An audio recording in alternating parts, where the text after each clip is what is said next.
Dan di surat Al-Anfal juga ada ayat yang tentang Allah itu sebaik-baiknya tipu daya gitu, mempunyai tipu daya yang sebaik-baiknya. Nah itu kan menunjukkan kalau Allah itu punya sifat tipu daya. Jadi dia waktu itu agak ngotot ke saya, berarti Allah juga bisa dong disifatin sama sifat yang jelek-jelek yang seperti itu Mbak Nabila gitu katanya. Menurut antum itu gimana? Saya juga masih belum jawab sampai sekarang pertanyaannya teman saya itu. Itu begini ya, jawab seperti itu rileks saja. Yang jelas jenengan harus terima kasih sama yang tanya, nganggap jenengan pinter itu. Sampai tanya itu berarti nganggap jenengan pinter. Itu satu prestasi, itu orang, nggak semua orang ditanya itu. Itu begini ya kalau dalam ilmu balaghah. Makanya saya ini kan pengajar ya, pengajar fikih juga pengajar balaghah, juga pengajar tasawuf, pengajar mantek. Kalau di pesantren kan memang semua itu diajarkan Pak Fatullah. Ini juga dulu mondok di buyut-buyut saya di Kudus itu, di pondok tertua di Kudus buyut saya. Makanya hormat saya itu bukan karena beliau punya etika, memang aturannya harus hormat gitu. Saya juga harus hormat beliau karena beliau rektor, ya sudahlah saling menghormati. Bapak itu kalau sama penanya itu hormat, ditanya dia sudah sopan, jadi kita harus menghormati orang sopan. Yang tanya hormat ke kita karena kita dianggap alim, kita hormat sama penanya karena orang sopan. Mau tanya itu juga gengsi loh, masa dokter tanya itu kan ribet kan. Saya kemarin ditawani di Unisula masuk dikasih dokter honoris causa. Kenapa Gus gak mau? Saya takut kalau masuk neraka, masa dokter masuk neraka karena saya. Kan ya tidak lucu juga itu. Akhirnya dokter-dokter itu, iya Gus, saya udah pernah kepikiran ya. Akhirnya mereka terus mau udah takwa, udah Gus kita harus takwa, kan mahal dokter kok masuk neraka. Oh begini jawabnya ya. Semua ilmu itu harus kita pelajari karena melihat sisi ekstrimnya, sisi buruknya. Ya saya ulang lagi ya. Ilmu itu harus Anda pelajari karena melihat sisi ekstrimnya, sisi buruknya kalau kita tidak tahu. Sehingga dengan cara itu kita tahu secara serius. Misalnya nikah sekali gak sah kategorinya zina misalnya. Kenapa anak angkat dilarang oleh Islam? Saya ulang, kenapa anak angkat dilarang oleh Islam? Kalau mau baik saja, tapi gak perlu ada anak angkat. Karena apa? Sekali perempuan ini tadi ditulis misalnya binti Fathul Wahid, binti Bahauddin, itu nanti di KUA itu dikira itu walinya. Padahal hakikatnya tidak walinya. Maka enggak. Nah, ketika ini menikahkan, nikahnya sah enggak? Enggak kan? Karena dinikahkan oleh orang yang hakikatnya tidak walinya, itu satu. Sisi ekstrim kedua adalah ini nyata pernah terjadi. Anak ini kuliah terus pacaran. Ternyata pacaran sama kakak kandungnya. Jadi itu ceritanya ada anak dari Bojonegoro tipe anak angkat sama orang Jakarta. Singkat cerita sama-sama dewasa kuliah. Sampai pacaran, sampai mau kawin. Nah, pas mau kawin tuh yang lamar adalah Pak D-nya. Pak D yang Bojonegoro datang ke Jakarta. Terus dia ngetik, ini kok rumah yang dulu saya titipin ponakan saya. Ternyata itu adik kandung. Karena si adiknya tadi pakai binti langsung yang Jakarta, sehingga anak Bojonegoro perasaannya pacaran sama anak Jakarta. Nah, di sini kelihatan betapa hebatnya Islam ketika benar-benar melarang anak angkat dengan makna menasabkan. Kalau dengan makna kasih sayang nggak apa-apa ya, tapi kalau dengan makna menasabkan nggak boleh. Paham ya? Karena ada sisi ekstrim nanti bahayanya tadi. Nah, terus, nah ilmu balaghah juga gitu. Di antara ilmu sisi ekstrimnya ilmu balaghah adalah kalau kamu tidak memahami balaghah, maka kamu akan mengatakan Quran ini bohong. Karena kamu tidak tahu tasbih itu apa. Terus misalnya gini, Allah memaklumatkan di Quran bahwa orang kafir itu sumum bukmun umyun. Sumun artinya itu budak, apa ketuli. Bukmun artinya bisu. Umyun artinya buta. Itu kalau kamu nggak ngerti balaghah, maka faktanya apa? Ternyata orang kafir tidak tuli, tidak bisu, tidak buta. Tapi kalau kamu ngerti balaghah akan tahu ini tasbih yang balik, perumpamaan yang sempurna, kesusastraan. Jadi kalau orang muji Nabi itu gak boleh bilang anta kasamsi, itu kurang keren. Kamu ibarat matahari, kurang keren. Kafnya dibuang, anta samsun, anta badrun. Kamu matahari, kamu rembulan. Nah, kalau orang sedang pacaran itu kalau bilang kamu ibarat bunga, itu kurang keren. Wah kamu ya bunga saya itu kan terus keren kayak. Nah itu balaghah. Nah, di antara balaghah itu ada namanya wal ityan bil kalimah lil musyakalah. Jadi mendatangkan kalimat bukan dengan makna semestinya tapi lil musyakalah. Musyakalah itu perimbangan. Wa makaru wa makarawah. Mereka bermakar dengan tipu daya. Wa makarawah, dan Allah pun melakukan itu. Berarti Allah menipu daya mereka. Ya enggak, kalau dilakukan orang baik itu namanya kecerdasan, tapi kalau dilakukan orang dolim itu namanya tipu daya. Jadi misalnya gini, ada orang bikin alarm supaya maling itu terdeteksi atau pakai CCTV, itu namanya kecerdasan. Tapi kalau maling pakai CCTV untuk kalau nyolong, ngerti pergerakan yang punya rumah. Jadi sama-sama melakukan itu tapi beda. Sama mati juga gitu. Ketika kita pecundang matinya mati sangit gitu, tapi ketika kita pahlawan matinya mati syahid. Artinya ya sama-sama mati. Nah, di balaghah itu ada istilah musyakalah. Musyakalah itu ayat itu sebenarnya banyak, Mbak. Ada yukhadi'una Allaha wa huwa khadi'uhum wa yamkuruna wa yamkuruwah wa makaru itu banyak. Jadi di antara sisi yang harus kita pelajari dari ilmu balaghah adalah kalimat itu banyak yang tidak semestinya. Ya tadi misalnya kita bilang coba kamu jalan dulu. Kalau kita bawa mobil, maksudnya mobil itu jalan, kita duduk, tapi kalimatnya tetap sudah kamu jalan dulu. Mau naik mobil kok dibilang jalan. Jadi berdiri juga gitu. Ya yuhal muddatsir kum fa'anzir, kum berdirilah kamu. Berdiri maknanya mengurus sesuatu yang serius, itu orang Arab bilang berdiri, sehingga disebut wayuqimuna sholat, dan mereka mendirikan sholat. Apa semua sholat itu bentuknya berdiri? Nah, nuruti cangkem elek kan protes ya? Makanya begitu juga sholat itu harus menghadap kiblat. Yang bener aja, kalau pas sujud menghadap apa coba? Menghadap tanah kan? Jadi kalau nurutin bahasa ini nggak ada yang bener gitu. Maka berhati-hatilah dalam bahasa, karena bahasa itu nggak jelas. Kalau kamu sedang senang istri kamu, mesti bilang gini, wah saya cinta kamu karena kamu cantik. Harusnya istrinya tersinggung. Sehingga gini, berarti suatu saat kalau saya jelek Anda sudah tidak cinta kan? Kebetulan para istri tidak pinter, sehingga dipuji gitu ya seneng. Sebetulnya itu tidak pujian, itu bahaya itu. Berarti dia mencintai saya sejauh saya masih cantik. Kalau enggak ya sudah macam-macam. Dan ya rata-rata macam-macam betul itu. Artinya bahasa itu nggak usah dimaknani. Makanya saya kemarin bilang sama Pak Rohidin itu, Mbok ya UI itu kalau ngaji misalnya Bukhari dengan pemaknaan ulama, karena maknani bahasa ini satu pekerjaan yang kalau tidak ulama tidak bisa. Apalagi bahasanya Rasulullah SAW. Bahasa itu susah. Dalam keseharian saja kita maknani susah, apalagi bahasanya Quran dan hadis. Ya contoh paling gampang gitu. Wa yuqimuna sholat, mendirikan sholat. Kita berdiri tegak demi bangsa ini. Memangnya perang harus berdiri, kadang harus tiarap kan?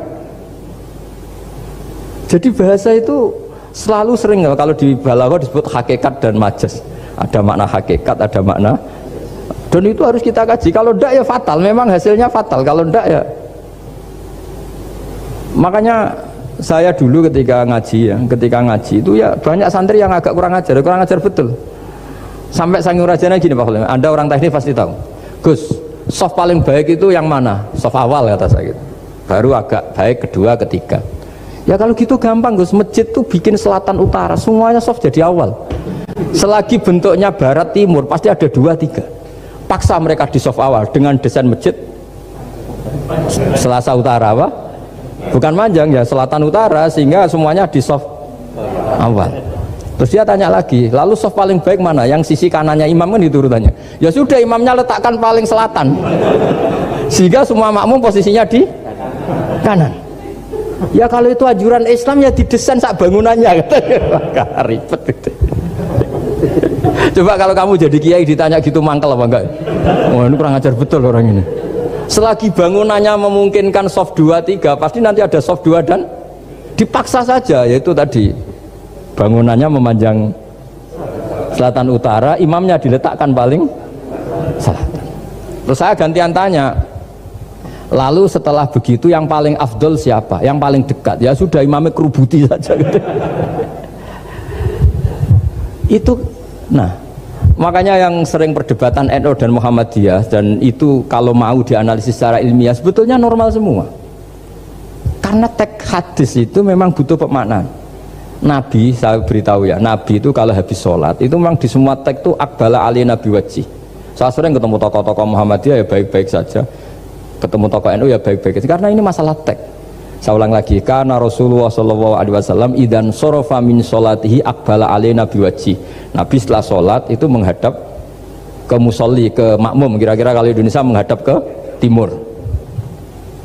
Tapi di sebagian riwayat Nabi itu kalau habis sholat itu melakukan sesuatu yang menunjukkan kalau dia sudah selesai sholat. Jadi filosofinya itu yang penting memaklumatkan kalau beliau sudah sholat. Karena dulu itu begini, Nabi itu kan tokoh sentralnya, beliau akramul khalqi, beliau sayyidul anbiya wal mursalin. Sehingga orang tuh kadang lari itu dari jarak 7 kilo, 6 kilo, 7 kilo lari supaya menangi sholat bersama Nabi. Nah, ketika mereka jadi posisi masbuk itu tertinggal oleh imam. Kalau Nabi posisi tetap menghadap ke barat dengan posisi orang sholat, nanti yang baru datang ngira Nabi masih sholat. Dan kalau kadung makmum ternyata Nabi sudah selesai. Itu sholatnya namanya nggak sah. Karena apa? Mengikuti orang yang hakikatnya sudah ada sholat. Terus semenjak itu jadi ilmu. Maka kesunatan bagi imam setelah salam harus memaklumatkan ke hadirin kalau sholatnya selesai. Itu bisa dengan gerakan menghadap ke makmum atau menghadap ke utara atau apalah pokoknya, yang penting jangan rokokan lah misalnya itu. Ya pokoknya itu aja disarah-sarah. Ini cerita pendapat ulama, bukan pendapat saya. Jadi segampang itu ulama. Sehingga ya orang-orang yang alim dari kelompok Muhammadiyah yang lihat NU yang begitu ya biasa, yang alim melihat Muhammadiyah gitu ya biasa. Karena kita ini masalah tek. Apa? Masalah tek. Tek itu mesti orang akan memaknai secara proporsional. Saya berkali-kali menyontohkan kemarin ngaji di Ulil Albab. Wa ma min amin illa wa yukhayyalu takhsis. Tidak ada kalimat umum kecuali terbayang khususnya. Enggak boleh kalimat selalu umum. Misalnya saya contoh paling gampang itu tadi. Cung nak melaku jo plengaan itu. Kalau jalan jangan toleh kanan toleh itu. Semua ilmu adab pasti begitu. Tapi kalau di jalan raya tetap enggak melengak. Tapi itu enggak diutarakan oleh orang tua kita karena anak ini pasti paham lah kalau mau nyebrang jalan ya harus. Tapi kalau kita nasihati kan tetap cung kalau jalan-jalan jangan lihat kanan lihat kiri jangan. Tapi hakikatnya sama. Cung kowe nak sholat sing anteng tuh kan enggak gerak.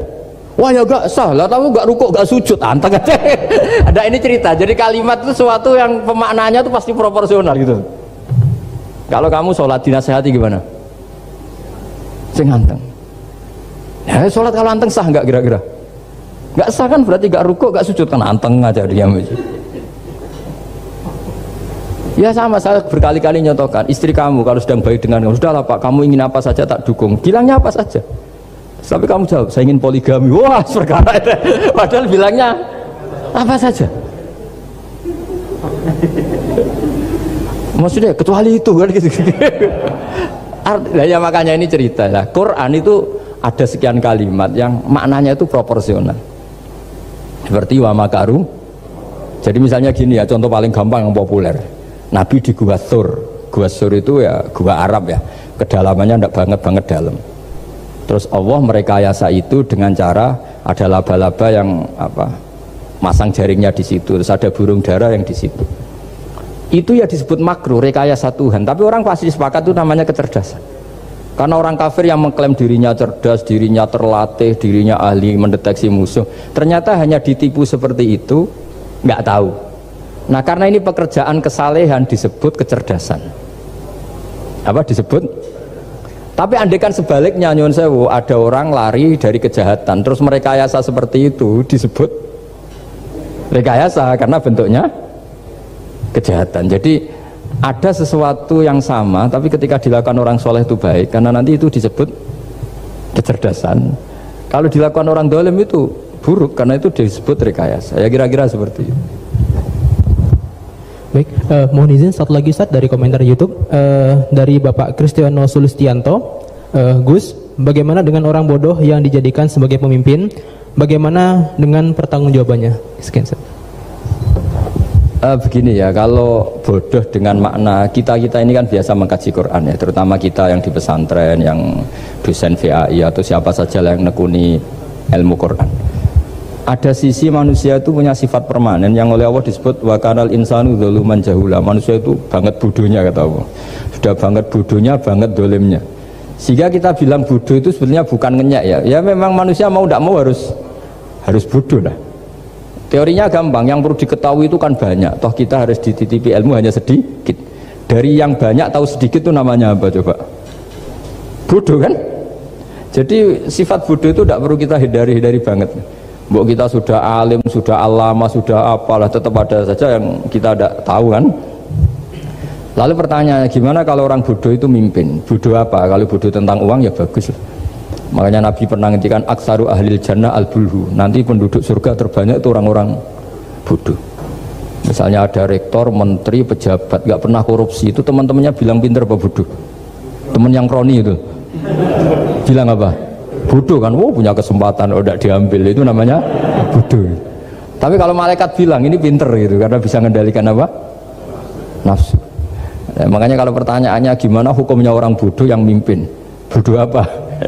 Kalau bodoh cara mimpin ya memang keliru betul. Wong bodoh cara mimpin kok tetap mimpin. Tapi kalau dia bodoh, nggak tahu caranya korupsi, nggak tahu caranya selingkuh, nggak tahu caranya nggak bener, itu ya pinter itu.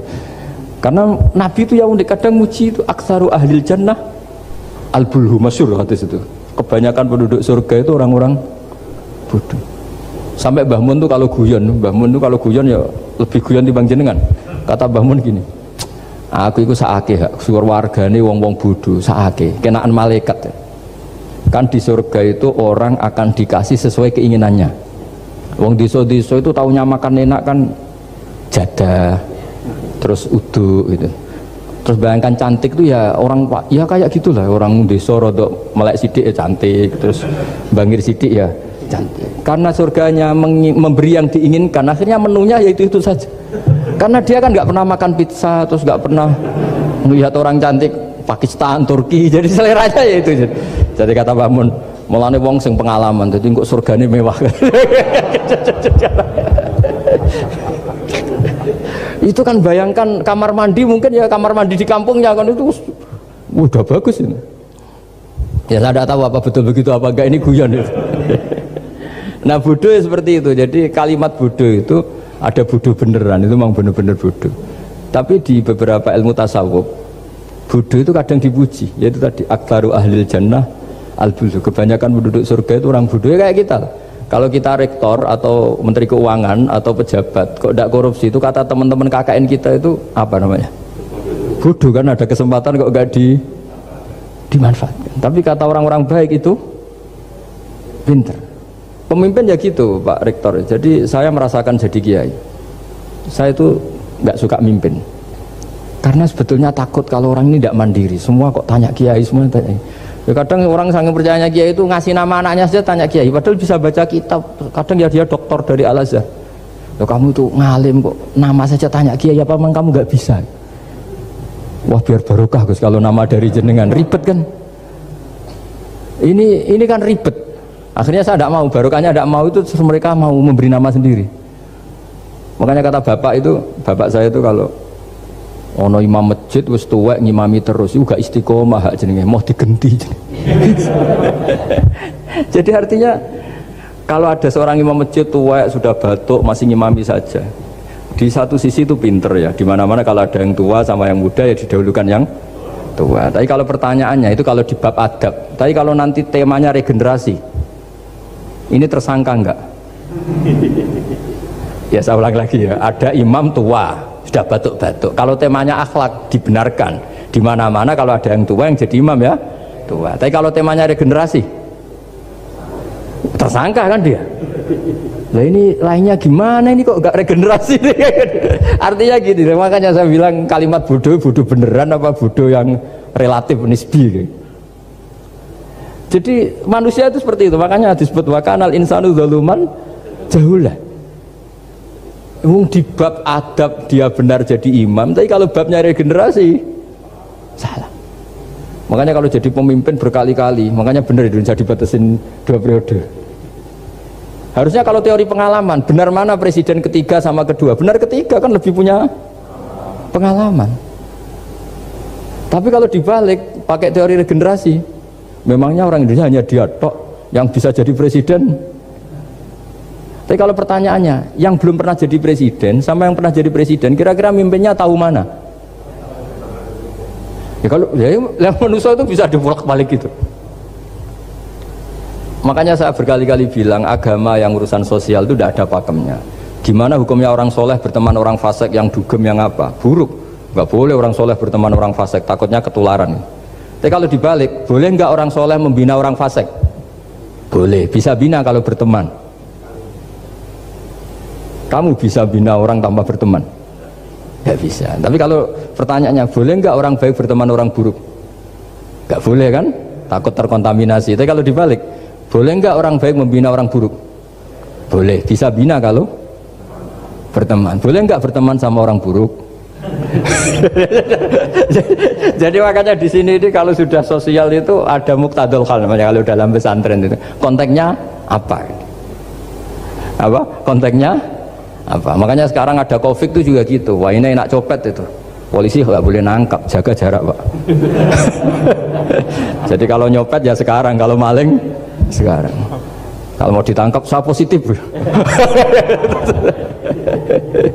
Itu kan ribet kan itu. Jadi, lo itu betul benar nyata. Saya kan punya santri polisi banyak Pak. Kemarin saya ke Semarang cerita. Yang cerita itu reskrim dia kasat. Itu cerita. Kemarin tuh ada Gus maling sudah ditangkap lepas. Itu yang jenis positif. Itu gak ada yang berani nangkep itu. Jadi polisi hanya ngepung tok.